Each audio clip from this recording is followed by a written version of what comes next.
Are ye there? Hello, hello, and I am here. I was waiting on you. Oh, okay. Everybody waiting on me. Oh, Waiting on you. So no I doubt. know No it's doubt. I know it's time to start talking. Yes, it is. All right. Well, guess what? It is December. It is almost the end of the year. Can you believe it? Can you believe it's December? Well, Oh, good afternoon, family and friends and listening audience. This is Georgia F. Allen, and I am your host for GA for Justice.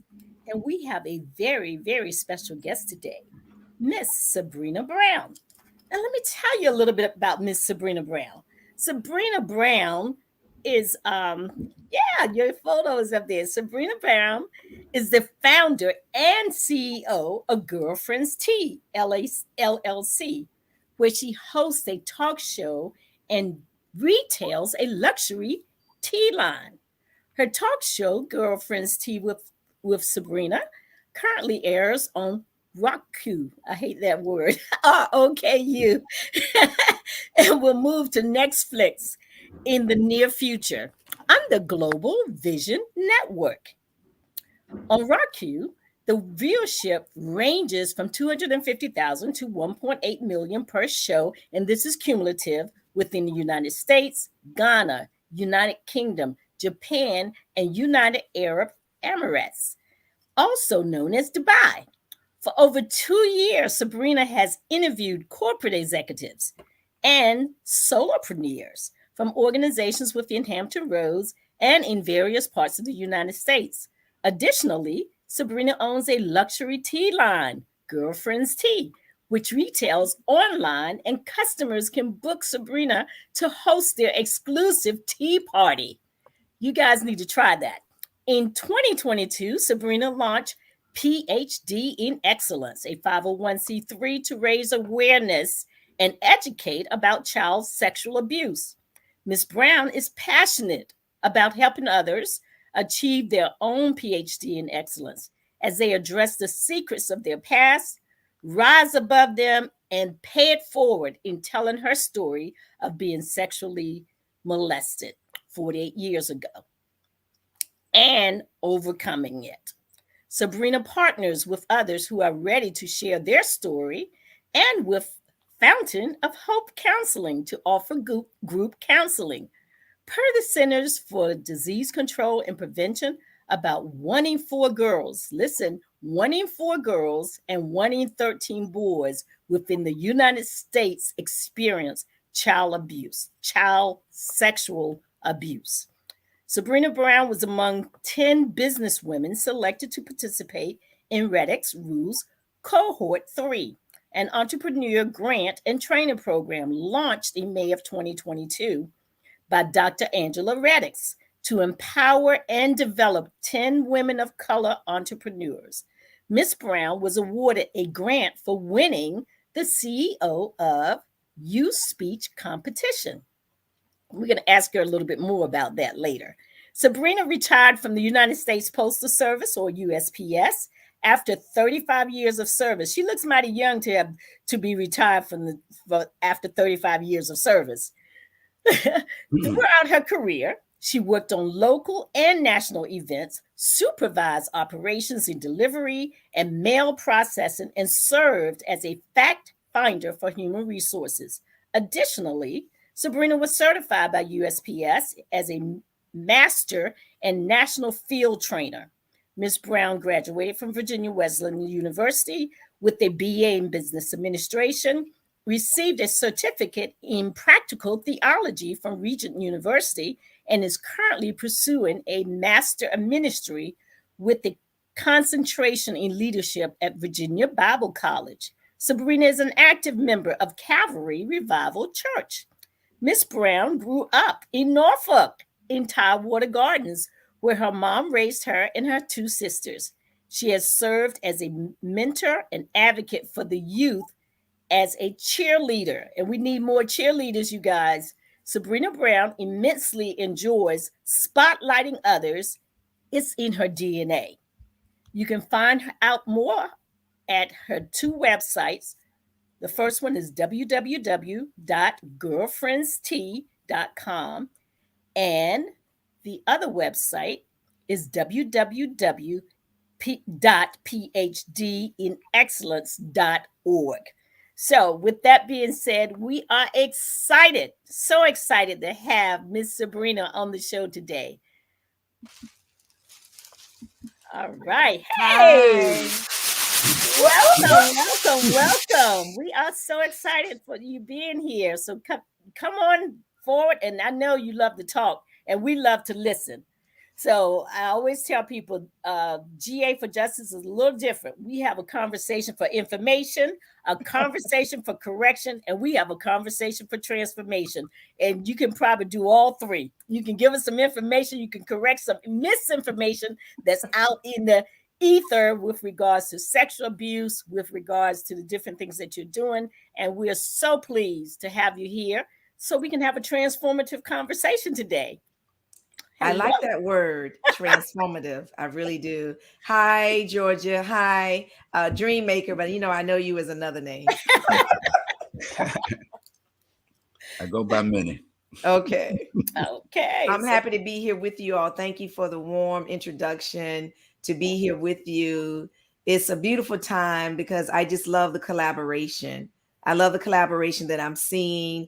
I enjoy seeing you all at the network that Council Member Sebrina hosted, and seeing you, Georgia, as you reminded me, at the Mighty Dream Forum. So we have some wonderful things happening in Hampton Roads, some things that we're just not accustomed to, really, especially with the Mighty Dream Forum, something in the water coming back. Everybody's collaborating. But yes. For the talk show, that's how I contribute, because I interview quite a few people within the Hampton Roads area and beyond, because we're global on Global Vision Network, and everybody can be global now. Everybody can be global with streaming TV. So that's what we do. And I've always been a cheerleader, way before now. Ever since I had a camera, I love going live on Facebook and promoting other businesses. So this is right down my line. I'm passionate about others being in the forefront. I may be on the camera, but most of the conversation is about others. It's about the community. Well, that is one thing that Henderson and I have focused on. We made it our business when we started this show is to make sure that we talk about all the good things that are going on in the Black community, because for some reason, national media, local media seems to only concentrate on the things that are not so positive and have our young people thinking that, wow, my only option is worse and worse. And so we want to get our young people out of that mindset that thinking that their only options are worse and worse. And so with you being here today, tell us a little bit about your show and some of the guests that you may have had on your radio show.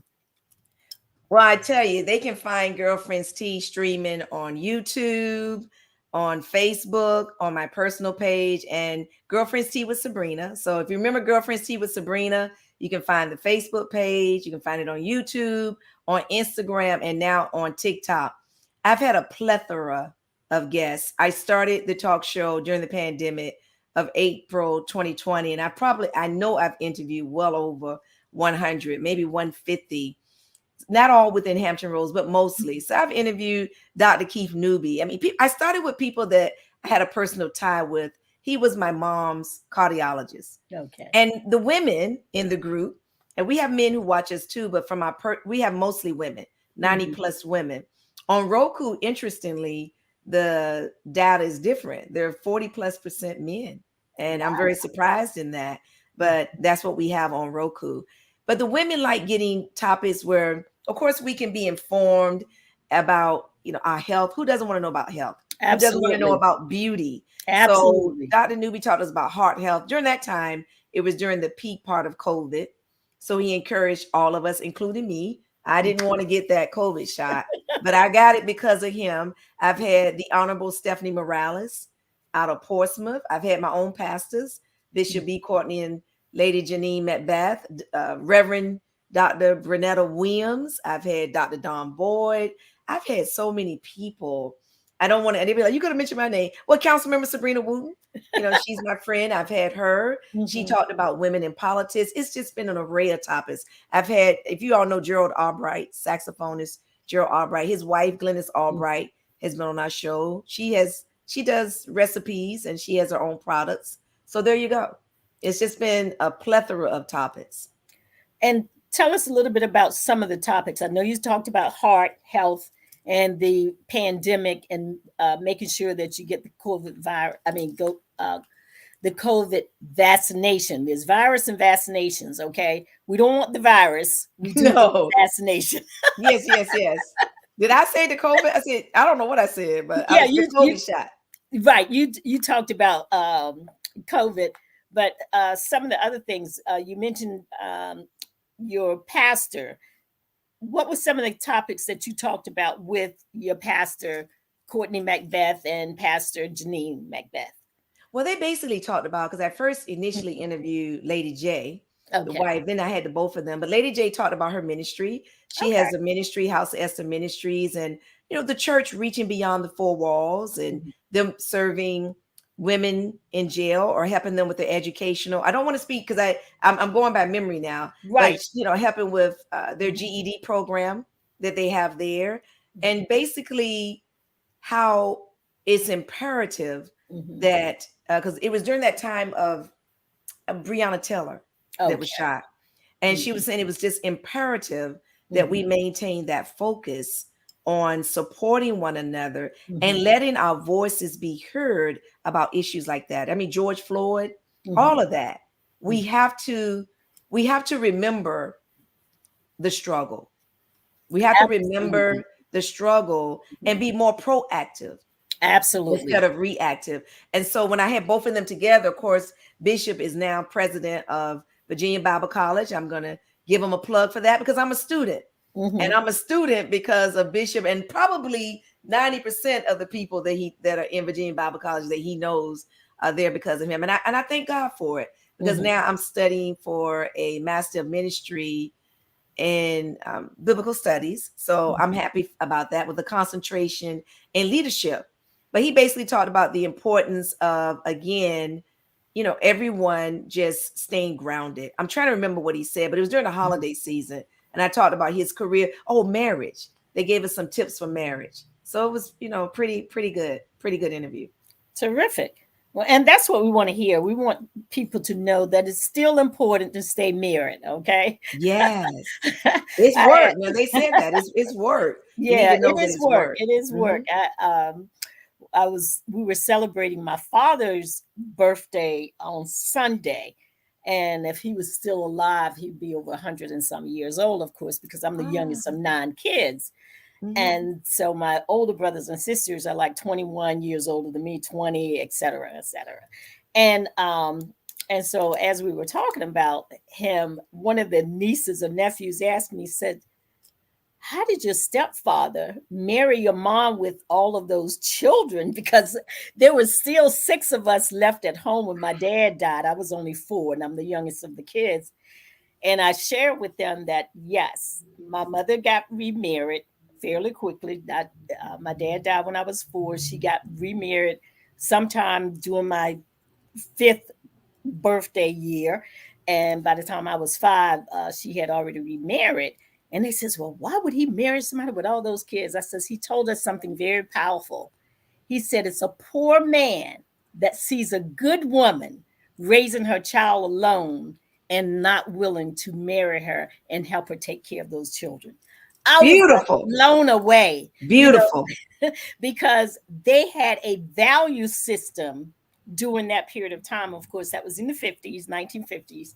And the value system was so solid, it Hmm. was like almost immovable. And Yes. and that's one of the things that I talk about. I said we have forgotten about standards. Our Oh, standards should be standards that are non-negotiable.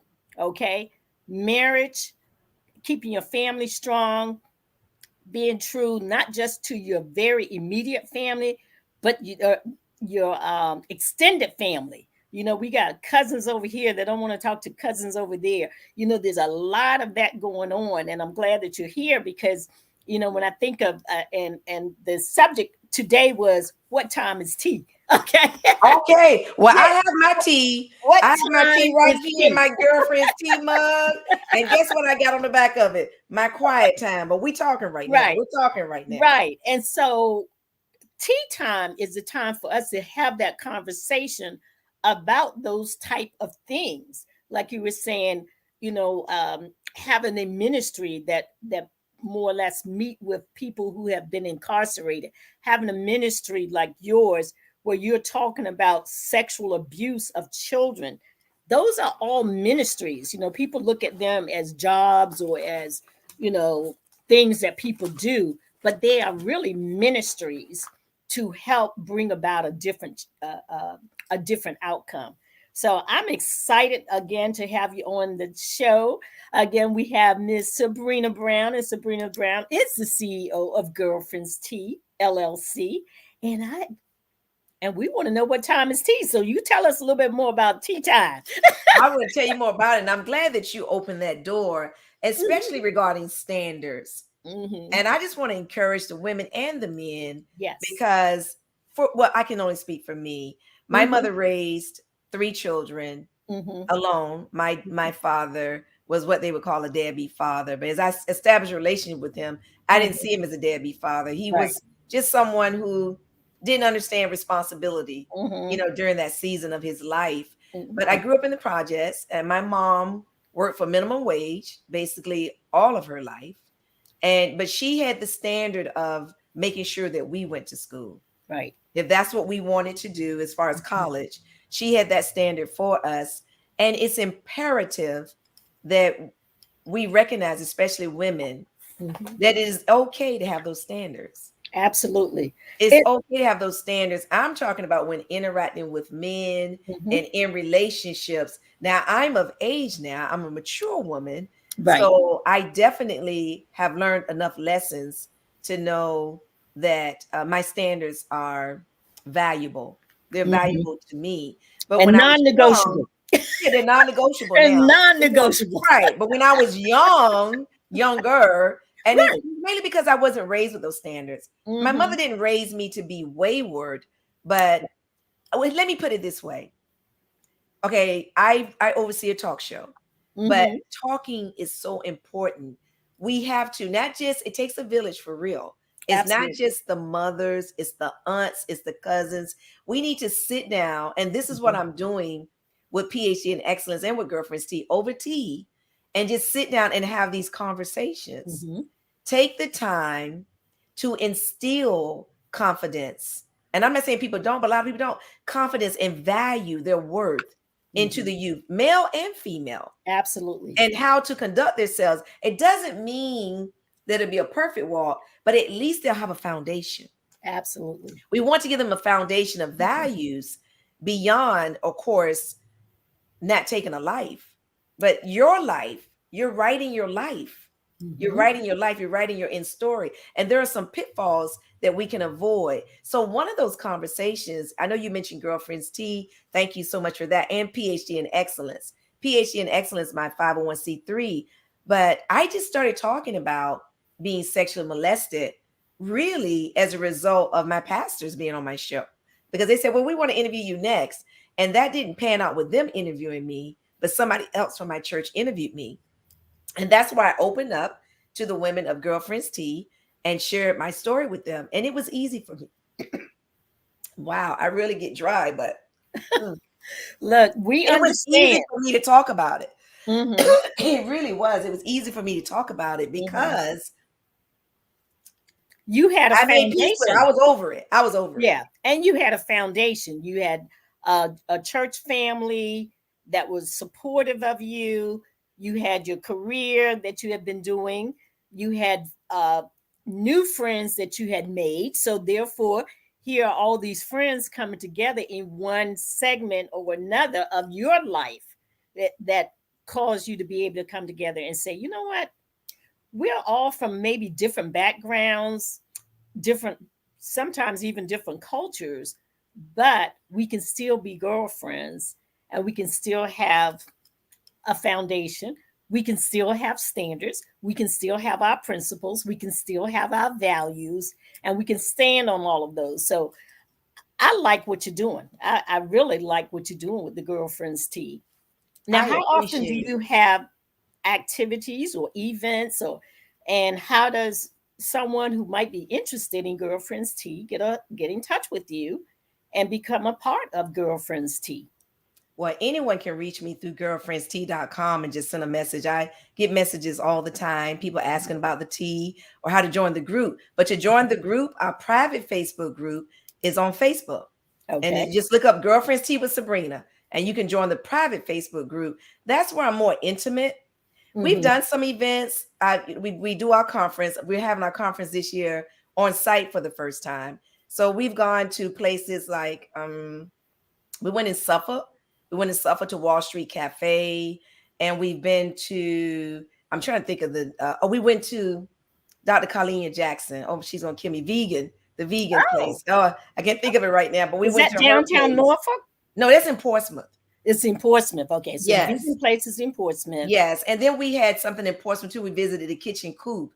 So Mm-hmm. it's not just we just go whenever the Mm-hmm. women say yes, I want to come. But the Mm-hmm. conference is always, but I'm always connecting the Mm-hmm. women. When I interview others, it's very intimate, meaning they have access. So the contact information is there.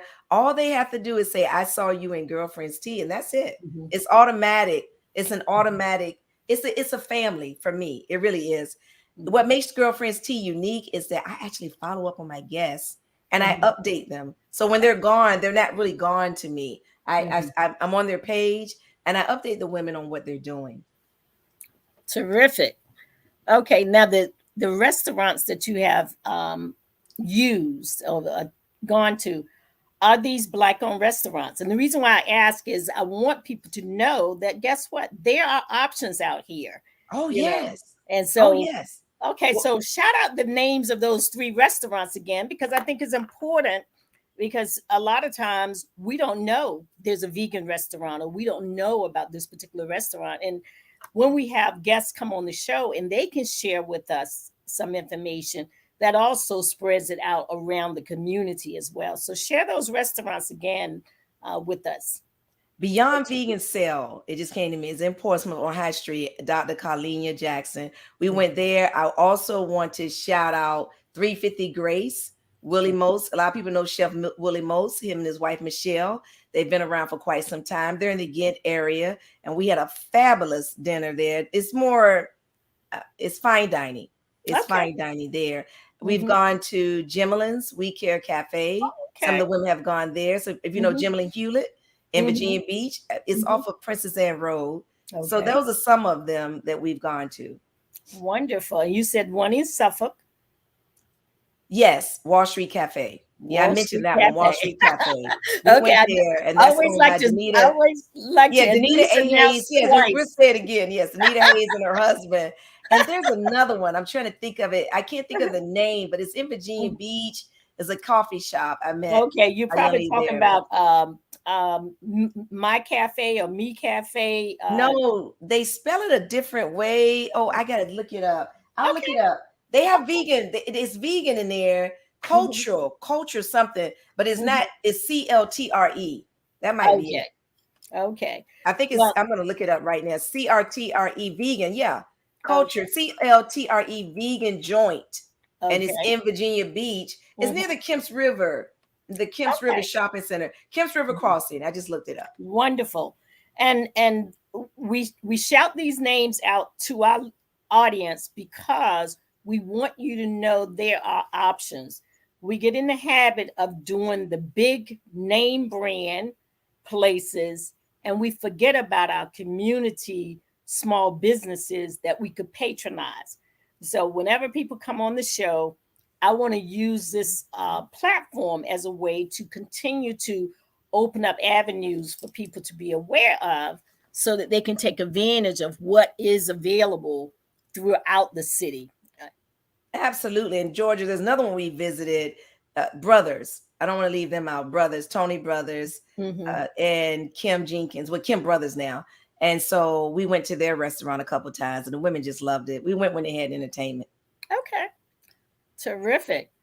All right. So, talk a little bit more about the PhD in Excellence program that you have. Thank you.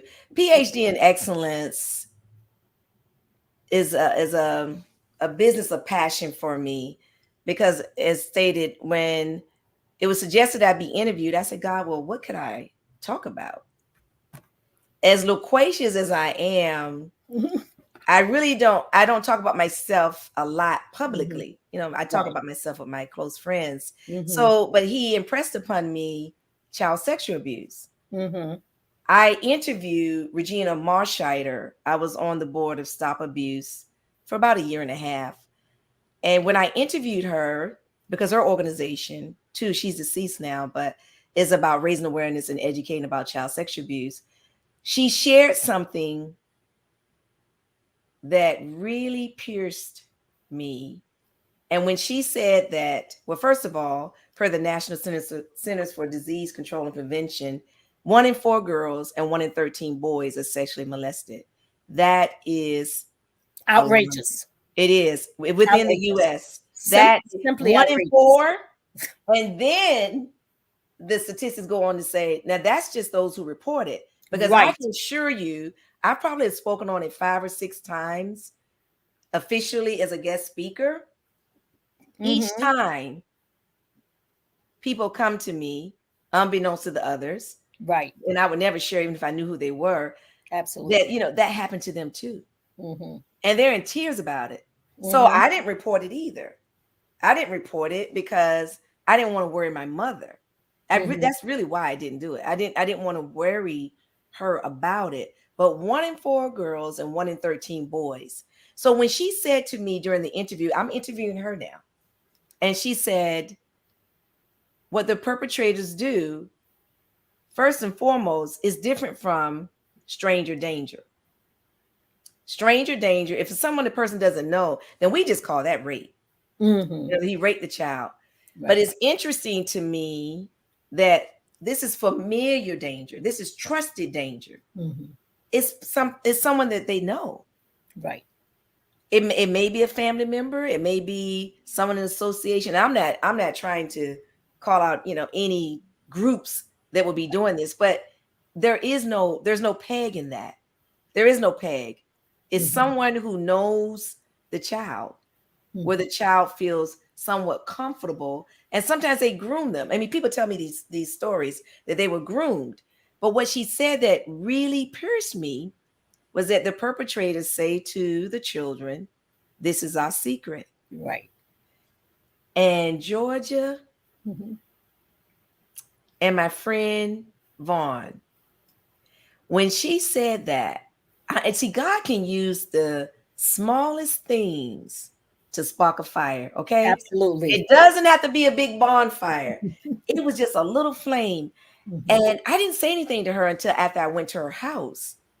And all I said to her was, that happened to me too. Mm. And she didn't say a word. And I think that was the best response she could have given me. Right. I would have talked with her, but she didn't say a word. She acted like I didn't say anything Mm. and just went on about doing what she was showing me her jewelry. But at Okay. some point I talked to her further, and I told her, I said, you know, when you said that the perpetrators say to the child, "This is our secret," I got angry. Mm-hmm. Just a quiet anger, because that's what was said to me. Mm. I thought it was something unique. And you know, God impressed upon me education, awareness. Mm-hmm. If we just put it out there, it doesn't Absolutely. mean, because we know this world is not, it's not God's perfect world. Jesus has not returned just yet Mm-hmm. for, of course, the judgment. He has not returned for that. But so we know that we're not living in a perfect world. But this world can be improved, because the word Absolutely. says, "My people perish for For lack lack of of knowledge." knowledge. Absolutely. So we have Absolutely. to be talking about it. Mm-hmm. And that's when I said, God, if there's one gift you've given me, as my girlfriend would say to me sometimes, she jokingly says, "You're one talking woman. You've given me the gift of talk. So Right. I'm going to use this mouth Mm-hmm. to raise awareness and educate. And I'm not the only one, but I want to be added to that number. And see, that's a excellent point that you make, is that sometimes you're listening to things and you're listening to people, and it sparks something in you that says, you know what, this is something that I can do. This is somewhere where I can have an impact. um, I'm always trying to learn and listen. I think people need to use those two L's a lot: listen and learn and listen. That's right. Because It's a continuous cycle. it is continuous. It is not a one and done, it is continuous. And so you should always be out there willing to listen, because a lot of times, and I find this a lot with people who are running for office, if someone says something, they feel like they must defend themselves versus listening and then going back and evaluating what the person said to them. They feel like they need to immediately, react, not necessarily respond, but it's almost a reaction, where reactions tend to be very different than responses. Because responses, you can kind of control those a little bit better. You can determine how you will respond and what you will respond with. And so, as I'm out here and I'm listening to different people who are running for office, that is one of the things that I think, if they can learn anything, is learn how to listen more and not feel like they have to react as much. If you see me shifting, it's because No, you're at home. You do whatever you I have want. an ice pack on my knee. It's so crazy. I couldn't believe it. I actually fell down on the sidewalk and just, so I have to elevate my knee. It's swollen. So today is a good day to have tea time. Well, of course, we're praying for your healing. But, Thank you. George, I want to continue with that about talking about it, because it's imperative Yes. that this village be the aunts, the cousins, the uncles. And I'm just going to keep it real. Sometimes it's the parents. So the parent, if the parent is the one who's doing this child sexual abuse, the parent's not going to talk Exactly to the child about it. So that's why it takes a village, because the goal here is the child's welfare, and hopefully to have the parent, when I say arrested, most people are not going to prosecute. Families just don't want to do that, but arrest that behavior. Right. Intervention. I'm not going to go too much further because I'm not a counselor, but I'm pleased to announce that we have a counseling agency supporting this, Fountain of Hope. And Tracy Barbie is outstanding. So what we want to do, what I'm working on now, well, first of all, we can use volunteers. If you're interested, PhDinExcellence.org, PhDinExcellence.org. Contact us through there. We need volunteers if you want to donate. Right now, I'm looking at a curriculum. I was sent by Tracy Barbie. She sent me a program that I'm looking at to incorporate within a 4-week program for those adults. But we'll also be going into schools.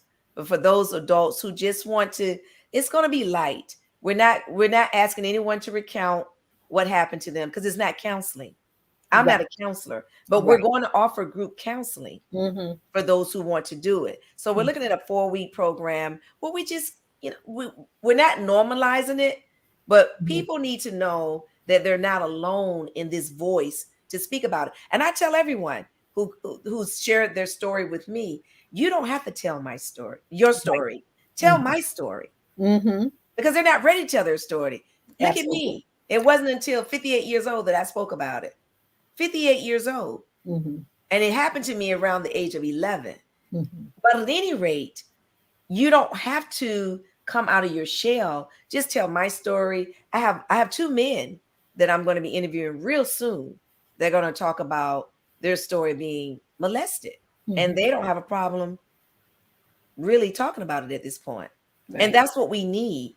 Not the details. We know, look, the details are you know what happened. Yeah, that's the details are pretty much the same. About the impact.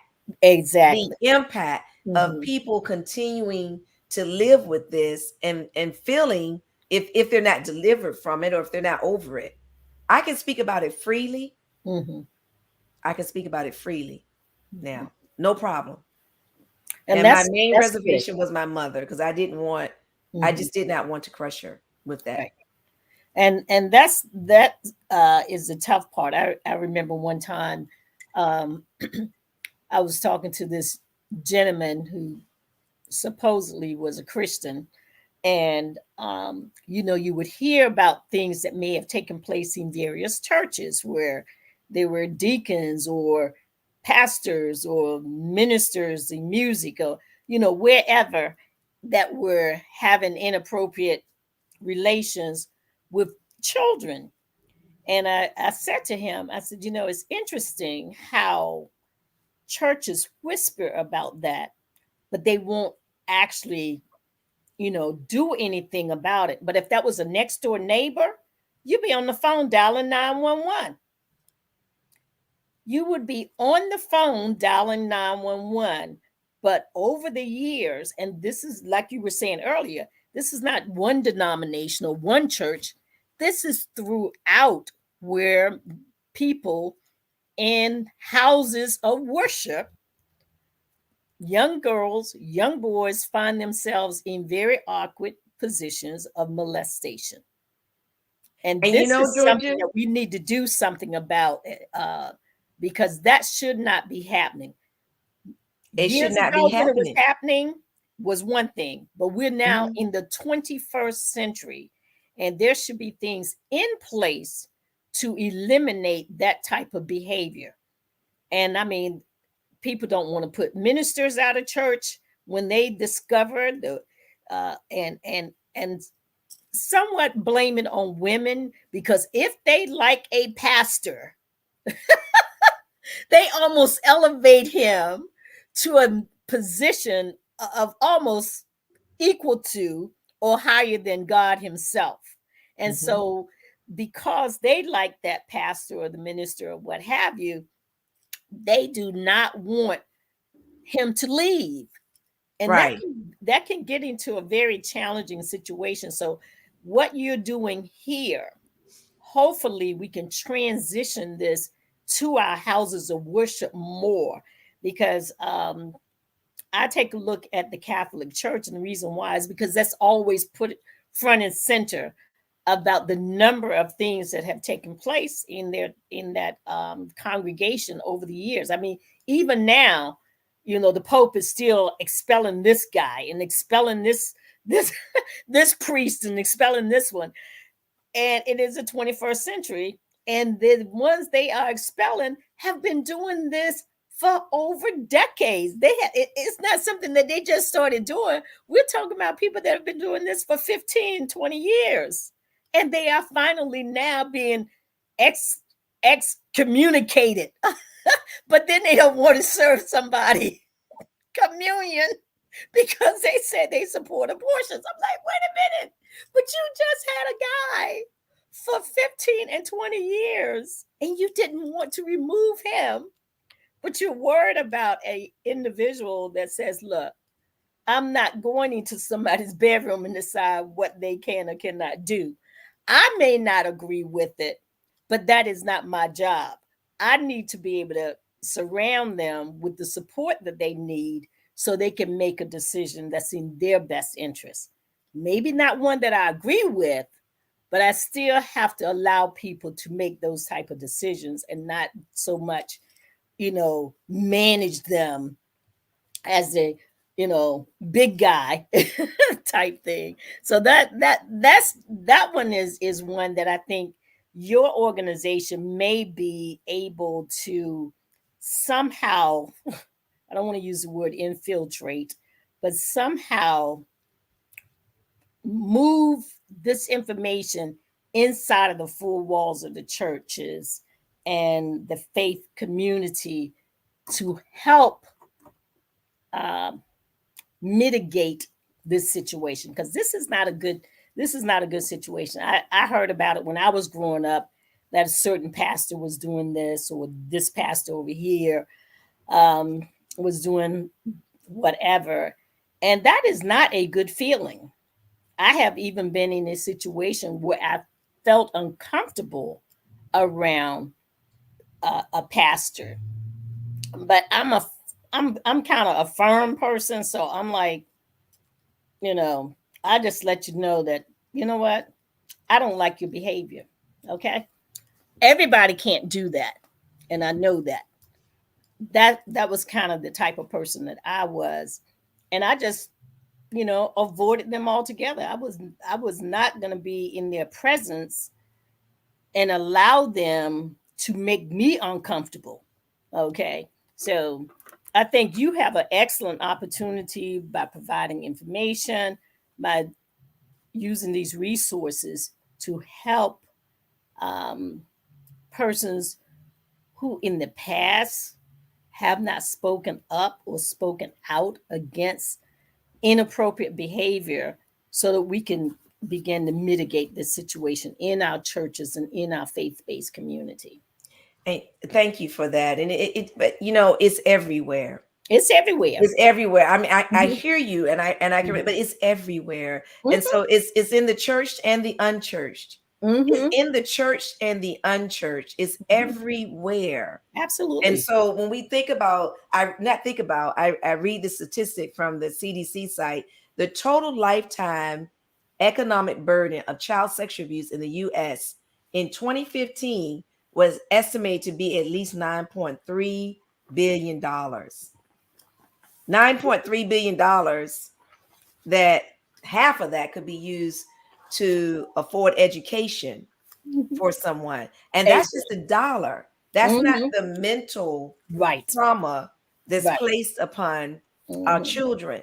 So again, that site is phdnexcellence.org. We're a new 501c3. Mhm. So I'm strategically looking at a plan that we will offer. Well, I'm going to be offering public forums once a month Mhm. in different cities, maybe in Mhm. libraries throughout Hampton Roads, some virtual, some in Mhm. person, to talk about child sexual abuse, not just from the victim standpoint, but from the standpoint of when parents don't believe, even when Exactly. they're told, Mhm. or when the child speaks up. And Mhm. that's not coming from me, because I can't speak from that. Professionals who work in that arena, who Mhm. understand the dynamics of that.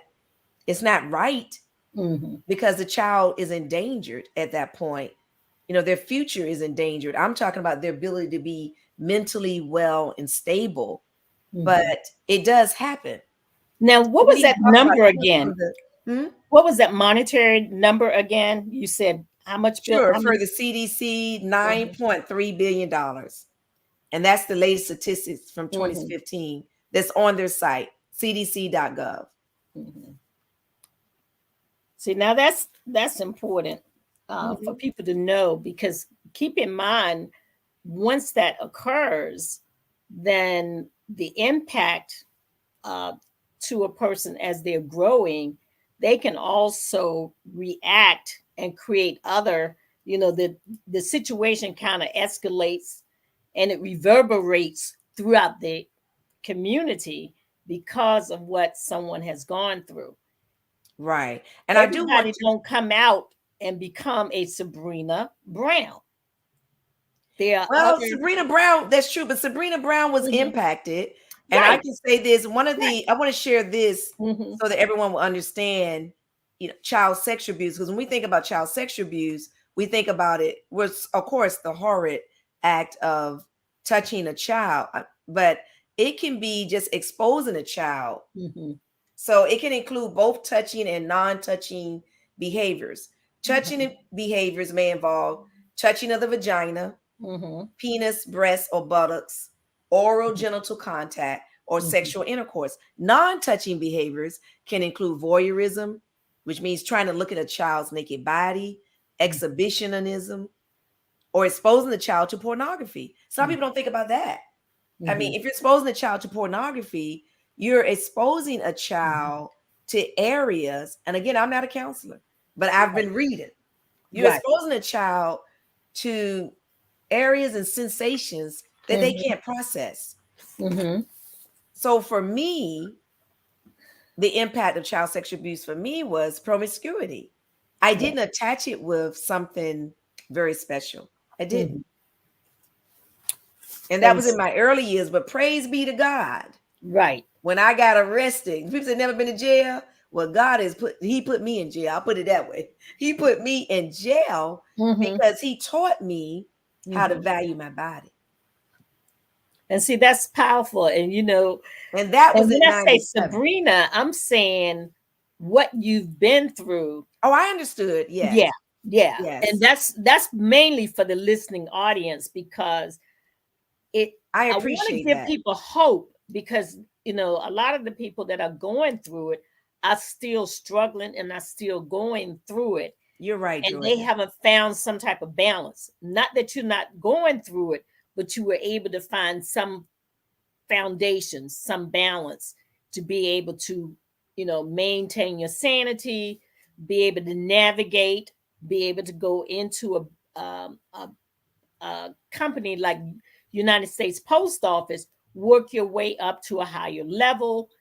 A lot of the people, we just saw an incident, or saw it on TV at the Walmart. Yes. Now, if they start doing a check on this young man, who knows what they may find out with regards to what he was going through, that ultimately led him to where he ended up in terms of going in and shooting up his coworkers. So, um, a lot of times we'll hear that the shooting occurred because of bullying on the job, or mistreatment on the job, or someone working really hard trying to get promoted, and then they promote people over them, and then turn around and have that same person train the person who is now supervising them. So all of those things are cumulative, that can ultimately cause someone to react and do something horrific. But sometimes those things have become an issue long before they got into the workplace.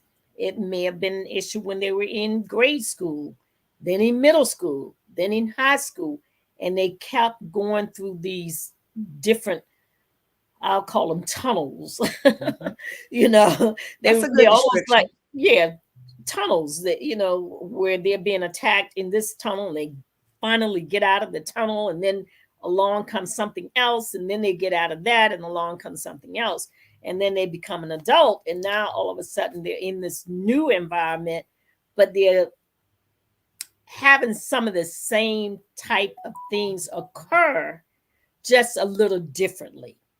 Absolutely. And I just want to follow up. So Mhm. when I said that Sabrina goes through too, I was talking about what I went through, how it Right, impacted me, right. promiscuity. But I can say, yes, Mhm. praise be to God that it's like it never happened for me. Mhm. That's God. For me, Right. so when people are talking to me about it, I'm able to handle it, but Mhm. sometimes it does weigh me down. I did share with Mhm. someone that I have to stay prayed up and covered because it weighs on you. And It does. again, it's not counseling, it's Mhm. just them sharing. And I'm like, wow, God, I only knew my story. I'm hearing some real horrific stories Mhm. regarding it. And I just ask God to continue to not just cover me, but those on the board, everybody, because we're not new Mhm. kids on the block here. There are other Right. organizations Mhm. who are doing this. We just want to do in our sphere of Mhm. influence. We just want to do what God has called us to do. But I do want to say that the PhD and PhD in excellence is an acronym, and it stands for pass, hurt, dismantle. Okay. So pass, hurt, dismantle in excellence.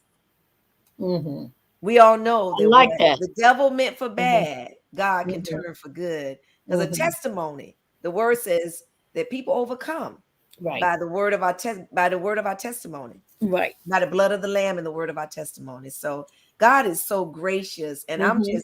I'm so honored to have been asked. I really appreciated the feedback I got from you, and you don't even know, but the pleasantries that I Mhm. got from you and Henderson. I call him Captain 85. Captain 85. I know. I I call him call him Captain Captain 85. 85 a lot You and too. Henderson, when I shared at the juice Mhm. bar, Right. you just, I mean, you didn't, without even saying words of support, you Mhm. all were just, you embraced and you were loving. Everybody was that way.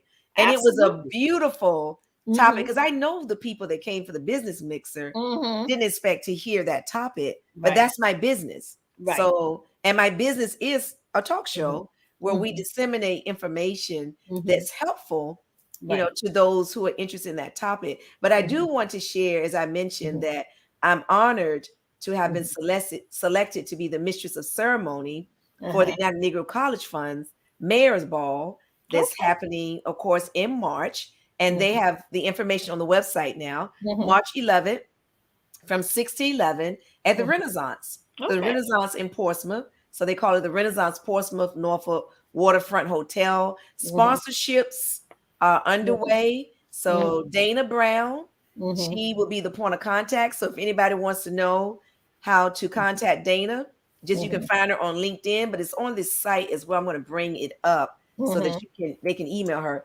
Dana.brown Mhm. at uncf.org. Dana.brown at Mhm. uncf.org, or you can call Dana at 804 Mhm. 218 7495.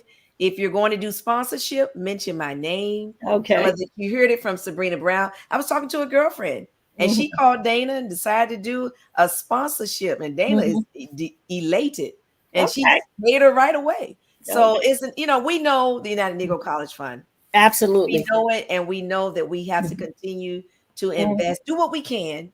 There's Absolutely. some who can do it monetarily, and others who Mhm. are doing Volunteer or touring. Yeah, what have you. volunteering, do it. Just do Absolutely. something, because we want to keep Absolutely. those minds active. Mhm.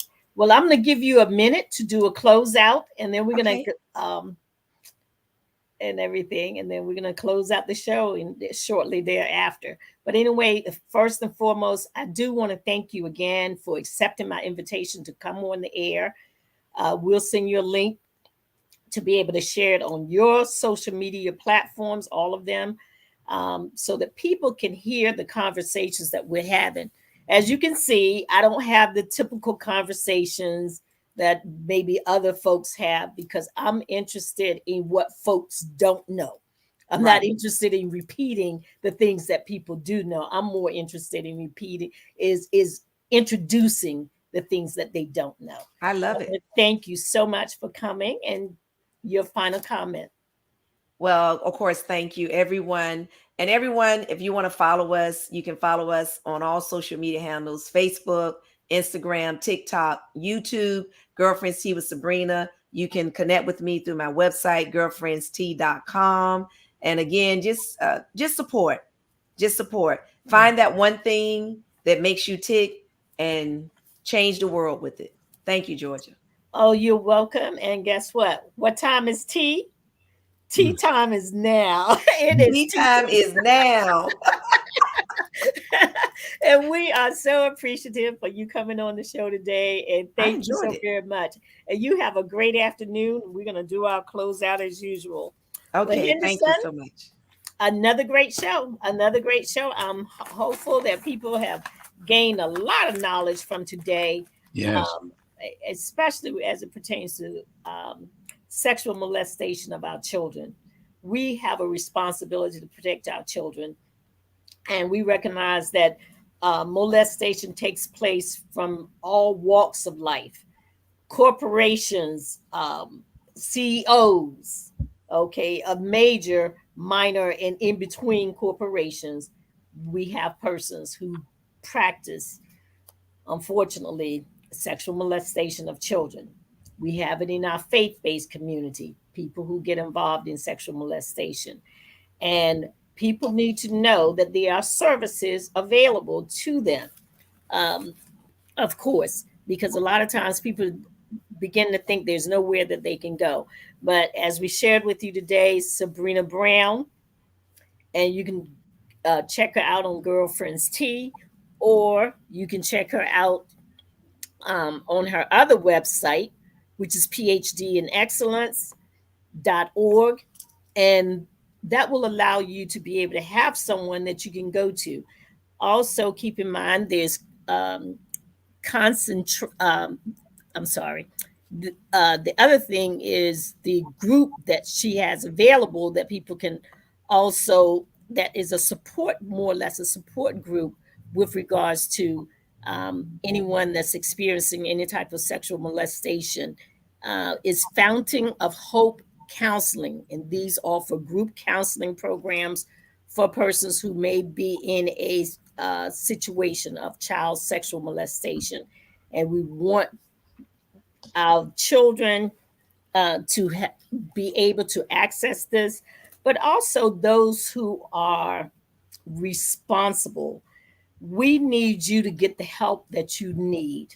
So we want to encourage you, if you find yourself in a situation where you are um, thinking of or attempting to or have um, done any type of sexual molestation, there are services available to you. Now, with technology, you can Google and get the help that you need, because what we want you to be is we want you to be healthy, just like we want our children to be healthy as well. And so we want to encourage you to definitely go out, um, look for the various resources, because they're there. They are out there. Uh, and that way, you don't become a culprit of molesting someone's child or molesting a family member or molesting a neighbor. So, with that being said, we want to thank you again for joining us today. GA for Justice. We had Miss Sebrina Brown, CEO of Girlfriends Tea. With that being said, we'll see you next week. All right. You've been listening and watching GA for Justice with your host, Georgia Allen, former president of the NAACP. We'll be back next week, same time, same place, 12 to 1 on WVDM Radio and the World Wide Web. Until then, this is good night and bye.